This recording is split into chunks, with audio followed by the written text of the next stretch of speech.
Welcome back to Backyard Politics. I'm Nikki. There have just been missile strikes on U.S. military bases in Iraq. The missiles were launched at the same time of day that the Iranian general Qasem Soleimani was killed, and so far there's no reports of injuries or casualties. So this is a tweet that I found from Aaron Matei. He actually is an award-winning journalist for exposing Russiagate and the bullshit that was. It says, read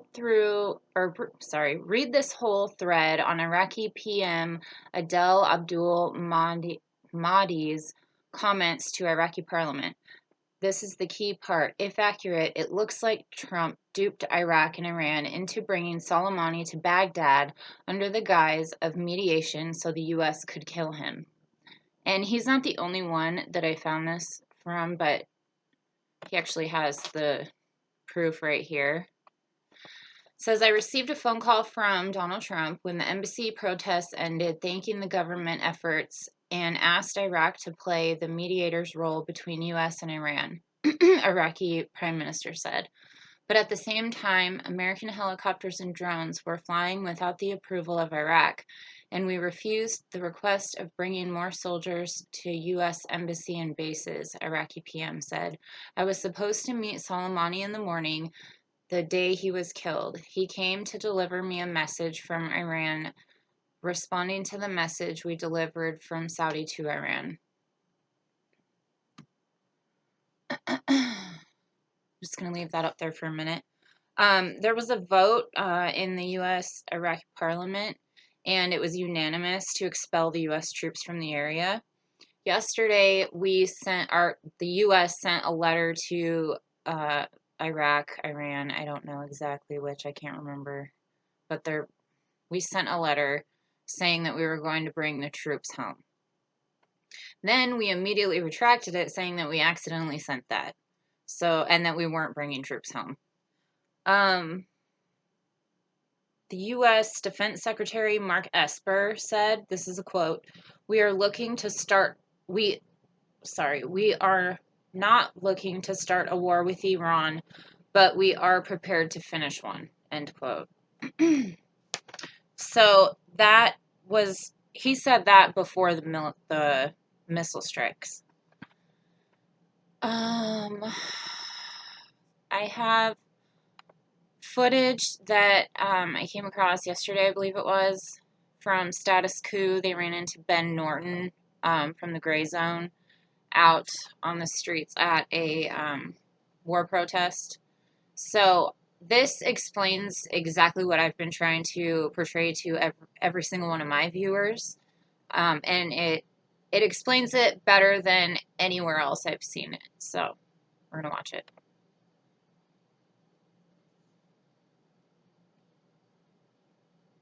Talking about you. Can you come here for a second? Sure.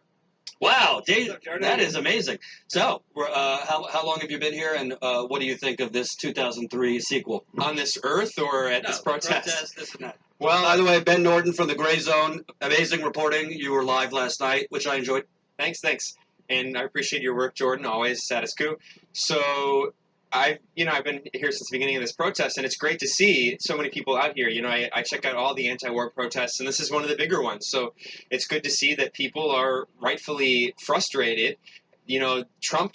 People keep saying Trump is going to start a war. The thing is, Trump already started a war. Killing a top general of a foreign sovereign nation is an act of war, and now Iran has to respond. Now, what the form that war looks like are up in the air still, and whether or not it's going to be a conventional war with the army fighting another army, it's probably not going to be that. But Trump started a war, and Iran has no option but to respond. A lot of people have been comparing it, which is what they just did with the missile strikes, to Iran assassinating Mike Pence, the vice president. But in some ways, actually, this is even more extreme. Qasem Soleimani was the second or third most powerful person in the Iranian government. He was a top Iranian official, the head of the IRGC, the Islamic Revolutionary Guard Corps, and the U.S. government considers that to be a terrorist organization, but the U.S. is not the ruler of the world. The United Nations considers the IRGC the rightful military wing of the Iranian government, which sits at the United Nations, which is an internationally recognized government. So the U.S. can't just say, this is a terrorist organization and we're going to kill foreign leaders. This is an act of war. And it's the only way that this is going to stop, of course, is if we have people in the streets, is also if Trump understands that what he just did is an extreme crime, because the thing is, Trump doesn't understand the gravity of what he's doing. Trump is an idiot, and I'm not trying to let him off on what he does. I mean, he is totally responsible for carrying out this illegal act of war. Reports where he didn't even know who Soleimani was. Exactly. He didn't know what the Quds Force is. In fact, I remember there was an interview a few years ago where he couldn't distinguish the Kurds and the Quds Force. So he obviously didn't know who the head of it was, Qasem Soleimani. I mean, this is so outrageous. So there need to be protests around the country. There need to be, protests around the world. And fortunately, there are right now. But we also need a Democratic Party that's going to stand up against Trump, because we saw a great statement from Bernie Sanders. Elizabeth Warren's statement was pretty bad. He was a bad guy, but... He was a murderer. And it's like, wait. So generals, there are generals in the world who aren't killers? Like, what? Their job is they're the head of a military. And it's like, who are they killing and why are they killing them? There's this idea that Soleimani was a terrorist. No, first of all, Soleimani helped to lead the fight against ISIS. And were it not for Soleimani and were it not for Iran, ISIS would have taken over probably all of Iraq and potentially Syria as well. So that needs to be acknowledged. Trump is trying to take credit for destroying ISIS. The U.S. And Al-Qaeda he went after, correct? Absolutely. Because the thing is, ISIS and Al-Qaeda, the people they hate more than anyone else in the world, are Shia Muslims. Iran is a Shia majority country. And they see Shia as apostates and have committed genocide against Shia. If you actually look at the majority of ISIS and Al-Qaeda's suicide bombings of mosques, they're Shia mosques. So Iran, of course, as a Shia majority country, sees ISIS and Al-Qaeda as an existential threat, much more of a threat than we see ISIS. So Iran was a leading force in defeating ISIS. Trump is trying to take credit for it now, but the main forces who defeated ISIS were Iran, Syria, Hezbollah, and Russia, all the big boogeymen, the bad guys, right? So we have to push back against this idea that Soleimani was a terrorist. Yeah, he did kill people because he was the general who helped lead an army, and he was killing other soldiers in a war. That's what every general does. But he was also, in many cases, killing soldiers in a war that the United States started in Iraq. Exactly. And the U.S. invaded Iraq in this illegal war, and everyone knew that Iran was the country they were going after. In fact, Wesley Clark, a top U.S. general, famously disclosed that the Bush administration had drafted a list of 7 countries in 5 years they wanted to attack, and the top of that list, the cherry on top, was Iran. The U.S. has been at war, unofficially, undeclared war with Iran, and Trump basically just declared it. And the sanctions that Trump imposed are almost never mentioned by mainstream corporate media. These are illegal sanctions after Trump unilaterally and illegally tore up, violated, sabotaged the nuclear deal. This is a deal that was negotiated over years by the international community, and the other signatories of the nuclear deal are still abiding by it, including the entire European Union, and that's also France, the UK, and Germany, and also Russia and China. All of these countries and Iran are still abiding by the agreement. It's only Trump that sabotaged the deal, and then he reimposed sanctions, which made the whole reason that Iran agreed to the deal was to lift these suffocating sanctions that were hurting Iranian civilians and resulting in mass inflation like in Venezuela. I've seen the horrible economic impacts. The only reason they wanted to have the deal is to lift the sanctions, and then the U.S. reimposed sanctions. So what's the point of the deal? And then Trump criticized Iran after a year for violating the agreement, even though for a year Iran was patient and continued with the agreement. So at every stage, Iran has shown maximum restraint, shown diplomacy, and shown patience. And Trump has continued violating every single international norm, violating international law, and imposing more and more forms of unconventional warfare on Iran. Cyber war has been acknowledged, economic war, and then now military war. It's interesting to me when you look at Warren, I mean, obviously Biden, Klobuchar, all of these corporate, servants. I didn't hear any of them say anything when Trump sent 1,500 troops to the Middle East in May to fight Iran, another 1,000 in June to fight Iran. That's 2,500 last year. There was no real attention to that in the media. I heard Bernie talk about it. I heard Tulsi talk about it. But the road to this was paved, I mean, obviously by picking Bolton, who is no longer there. But the road to this was paved in 2017, in 2018, and in 2019. I didn't hear the Democratic Party do anything other than here's $738 billion. I mean, what did they think was going to happen? Exactly. And the condemnation of it is not, oh, we just Sorry, you assassinated can't see Jordan illegally. very well. Basically, like you said, I was calling it the Joint Chiefs of the equivalent of the Joint Chiefs of Staff. So that's why I need an expert, essentially the vice president and higher. I didn't like how. Isn't the Democratic Party just kind of like complicit? They didn't drop the drone, but they're paying. They gave him the checks to do it, and they have not gone after him on his hawkishness on Iran. It's not just that. This is very important. First of all, quick point. It is the head of the the Joint Chiefs of Staff, the head of the military. That is a good comparison, but it's actually more, because the thing about the military in Iran is the military is a very significant force. The IRGC is one of the largest landowners. It owns a huge chunk of the economy. Qasem Soleimani was a major figure in Iranian politics, and also he's the most popular figure in Iranian politics, more popular than the president. A University of Maryland poll found that he had an 82% approval rating among the Iranian public. But Mike Pompeo told me there's dancing in the streets. No, exactly. I mean, that is ridiculous. And there's also, by the way, that was an Iraqi video, and there's quite a bit of evidence that suggests that an Iraqi media mogul paid people so that he could film that, of people claiming that they're protesting against Iran in the streets and supporting this attack. But anyway, getting back to a few things. The illegality of it. This is not just my opinion.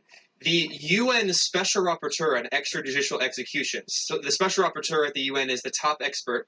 This is a top expert on extrajudicial executions. She said openly that this violates international law.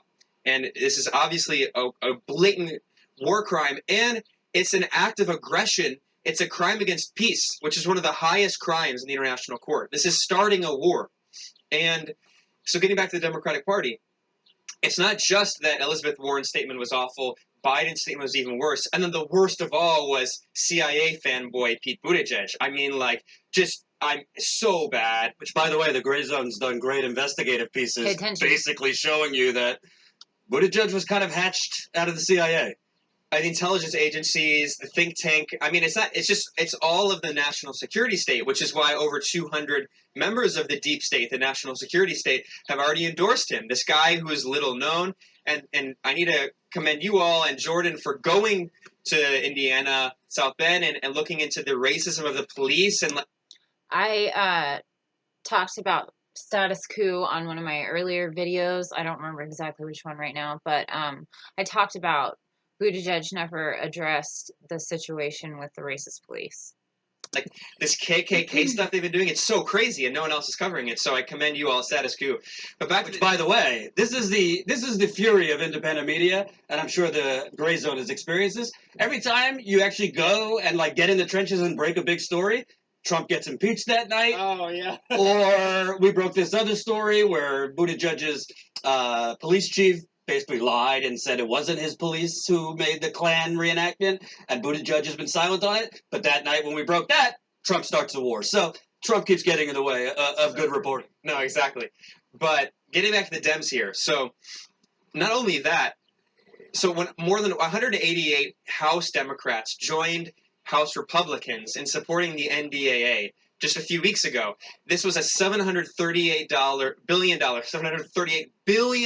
handout for the military budget to Trump. Huge victory for Trump domestically. And by the way, that is still an underestimate of the actual military spending. That's just discretionary. There's still much more. It doesn't include the CIA and other agencies, which is a slush fund. I mean, no one even knows what the CIA budget is. But getting back to the Dems, there were 40 members of the House who voted against that, including most of the progressive Dems. So Tulsi Gabbard, Ro Khanna, AOC, of course Ilhan Omar, Rashida Tlaib, they all deserve credit for voting against that. And Ro Khanna also deserves credit because Ro Khanna and Bernie Sanders were trying to put provisions in the NDAA that would prevent Trump from waging war on Iran and that would end the war on Yemen. And guess what? The leadership of the neoliberal Democrats voluntarily killed those provisions in an agreement with the Republicans that stripped the provision that would have blocked Trump from waging war on Iran. And why would they do that? Because you have to follow the money. They work for the military-industrial complex.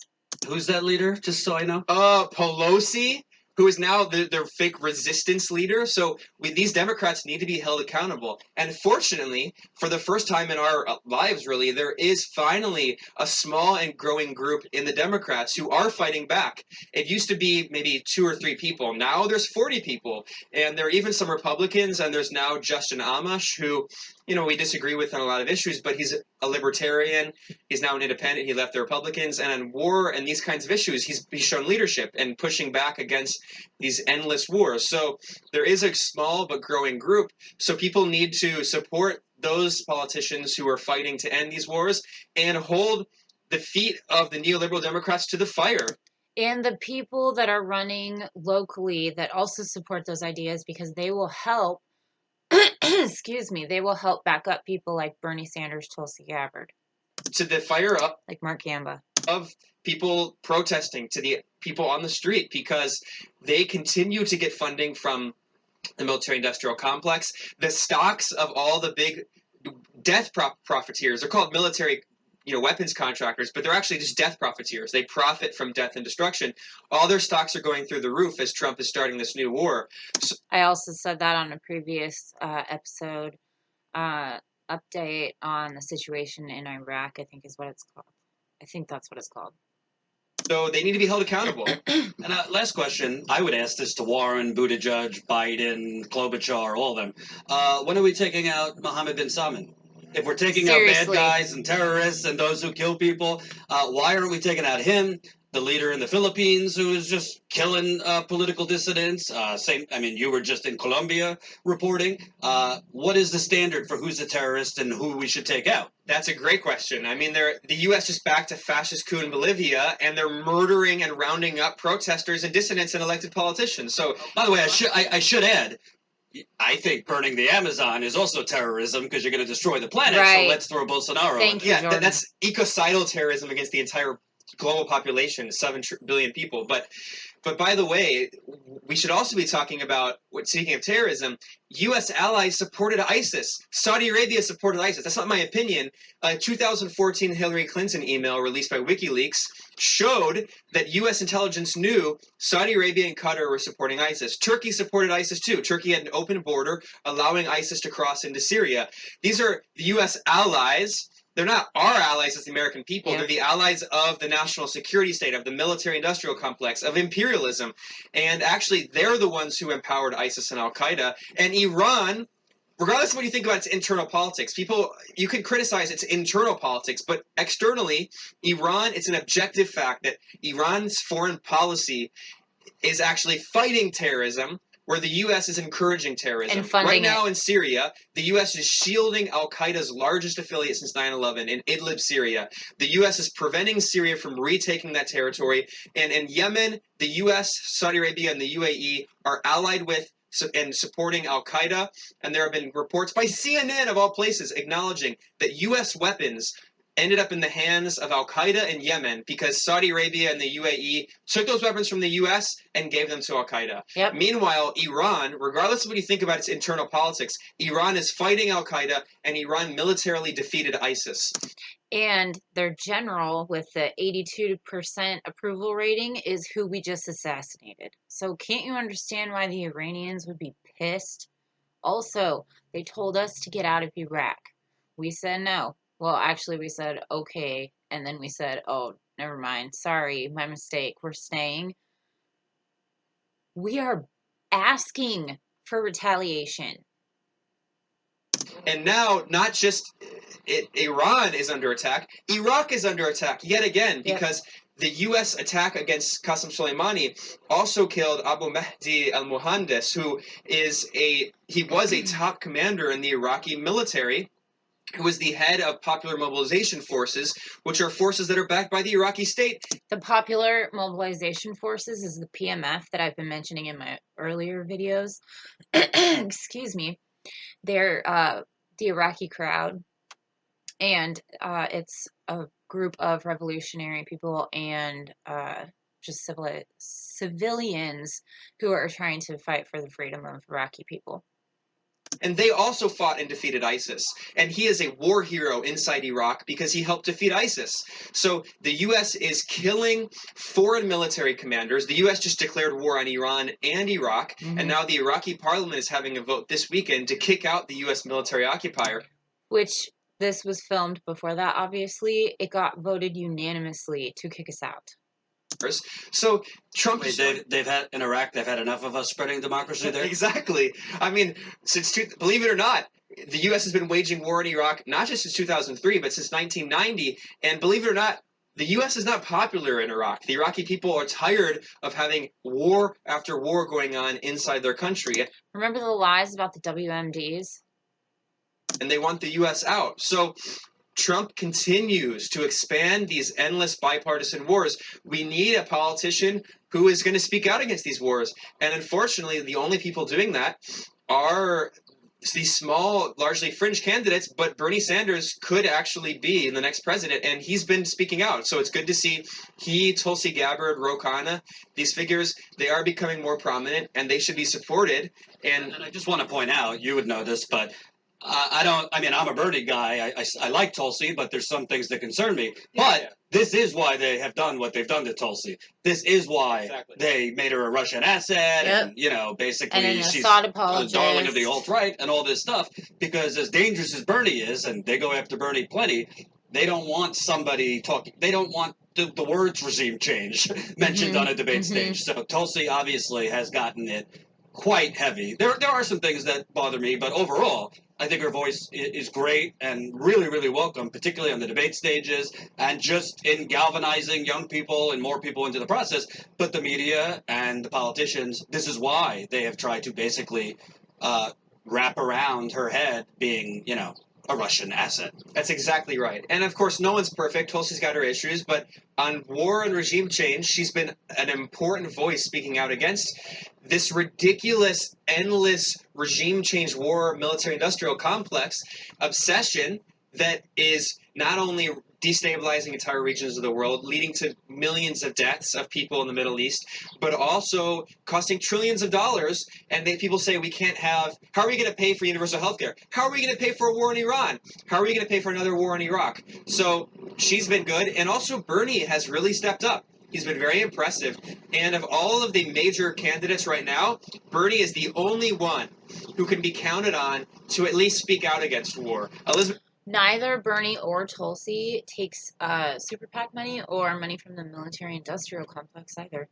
Elizabeth Warren she supported Trump's economic war on Venezuela, supported the sanctions of Venezuela. Her statement was pretty awful. Voted for the $715 billion budget. Yep. The only reason she didn't vote for this one is she wasn't there. Neither was Bernie. Several of the candidates weren't there for the vote. But Warren voted last year for $715 billion. And Biden, people need to keep in mind, and actually Bernie needs to take this moment now. He needs to pivot and start attacking Biden more and more. Because You've been watching Status Quo? Exactly. That's what I'm saying. Because Bernie can seriously, even corporate media is now acknowledging that he has very serious chances of being the next presidential candidate for the Democratic Party. And they're going to try to sabotage him, of course. But anyway, he needs to attack Biden over Iraq specifically, because not only did Biden support the illegal invasion of Iraq in 2003, he also whipped votes in support on the Democratic side of Bush's war. So Biden went out of his way to pressure other members of the Democratic Party to support this illegal invasion, this criminal act of war against the Iraqi people. And of course, Buttigieg is, just completely in the pocket of the national security state. I also want to point out on Biden, not only did he support it, but he said, I gave Bush my vote because he promised to send inspectors in. Think about that. You gave a vote to war without even sending inspectors in. This is the MO. This is what we do in Syria. We bomb Syria. Biden 300300. Before the inspectors go in, and now we're finding out through great reporting by The Intercept, there wasn't even a chemical attack, which we knew in Doma in 2018. The Intercept, unfortunately, is not covering that. We have been. Oh, sorry. I got it confused. The Gray Zone, not the Intercept. Yeah. So, thank you. The Intercept's watching. I hope you do cover it. Please do. The Organization for the Prohibition of Chemical Weapons has now had two whistleblowers and 3 leaks showing, and WikiLeaks has published these documents showing that this supposed chemical attack was likely staged. And mainstream media and even alternative media is not really covering it. I mean, you all have been giving a platform, and we have been, but it's been unfortunate. Jimmy Dore has too. Yeah. Jimmy's a little, Jimmy sent me a nasty text because I said something bad about Tulsi Gabbard, so I guess I'm on his naughty list Jimmy, now. we love you. We do love We're Jimmy. all on the same team. Right. Jimmy, if you don't agree with him 100%, occasionally gets a little upset. To be fair, you shouldn't say, how am I going to word this? You shouldn't say certain things bother me about Tulsi if you're talking about both her and Bernie being progressive and for all the things that you're talking about. You should be critical of all the candidates. But I love him, and I appreciate it. I'd love to come on your show again. So, lastly, this isn't like a plug for the gray zone or status quo in specific, but there's a piece of this. You didn't have it in 2002. I mean, really, other than Democracy Now!, who was presenting alternative information to the Iraq War. Now you have a much bigger ecosystem of alternative voices, independent voices, basically, and a lot more young people and older people that consume news alternatively. But how important is the media piece to this in getting the truth out there? Because honestly, why Bush, Obama, and now Trump have been able to do this so seamlessly, this repeat cycle, is because they have a giant super PAC in CNN, MSNBC, New York Times, Washington Post, just repeating their message. I mean, the corporate media propaganda right now is just so extreme. I'm sure you saw NBC refer to Soleimani as the world's #1 bad guy. That is so crazy. Again, Soleimani is a war hero in Iran with an 82% approval rating who helped defeat ISIS. Regardless of what you think about Iran's internal politics, this guy helped defeat ISIS. Mm-hmm. So getting back to alternative media, of course, alternative media is one of the key factors in pushing back against these war efforts, because we've seen again and again and again, going back to the Vietnam War with the Gulf of Tonkin, going back to, of course, the Gulf War, the Iraq War, the war in Libya and Syria, corporate media. We should also mention we're going on 20 years in Afghanistan. Yeah. I mean, the war in Afghanistan is now old enough to be drafted to go fight in the war in Afghanistan. I mean, this is insane. And why are we even fighting? It's never even discussed. It's just like an invisible war, mm-hmm. and thousands of Afghans are being killed every year, and there's no discussion of it. And anyway, so the point is, alternative media is a key factor in pushing back against these endless wars, because the corporate media profits from these wars. These corporate media, large monstrosity corporations, they are owned by the same capitalists who are invested in the military-industrial complex. They make money on these wars. They sell ads on these wars. And they get clicks because, Trump bombed somewhere, so people are going to go check out what CNN says. They have a vested interest in encouraging more and more war. The only way we're going to get the word out there against war, exposing these pro-war lies, exposing this warmongering, is through alternative media, through social media. So that's why Status Quo is important, what we're doing at the Gray Zone. We're trying to do the best we can, and we've got to continue growing. I want to add, this is why it's so important, because if there aren't more alternative media, there's going to be more Julian Assanges put in jail. His extradition hearing is next month. Chelsea Manning is still in jail. God knows in what conditions. They are, at least Obama's administration was somewhat smart enough not to break all sorts of laws and arrest Julian Assange, the Chelsea Mannings. Well, they did arrest Chelsea Manning. But the point is, without more and more attention, eyes, media, and social media on this, they're just going to keep just shutting down the brave whistleblowers. Whatever you think of Assange, nobody's perfect, but he's a hero. He shouldn't be in jail, and he shouldn't be facing extradition. Exactly. And when he is extradited, because it's already being rubber stamped, I mean, it's not going to be a pretty rest of his life, however long that is. So very, very important. How can people find out more on the Gray Zone? You can go to thegrayzone.com. That's gray with an A, American spelling. And I have a podcast, Moderate Rebels. And let's keep working together. Support Status Quo, because we're all, in the same struggle. And alternative media should unite against this war machine that is never going to stop until the people stop it. Thanks, brother. Thanks a lot, Jordan. This wasn't planned, by the way. I just stumbled upon him. Whoops. No. Okay. That's why it's so important that even though, I'm not a giant channel by any means, it's important to like the videos down below. Let me show you. It's important to like them and share them and subscribe, because each time you do that, it's not just, oh yay, I got a bunch of likes. It helps to push you up in the algorithm and make more people be able to see you. Like right here, it helps you get more viewers so that you get your information out.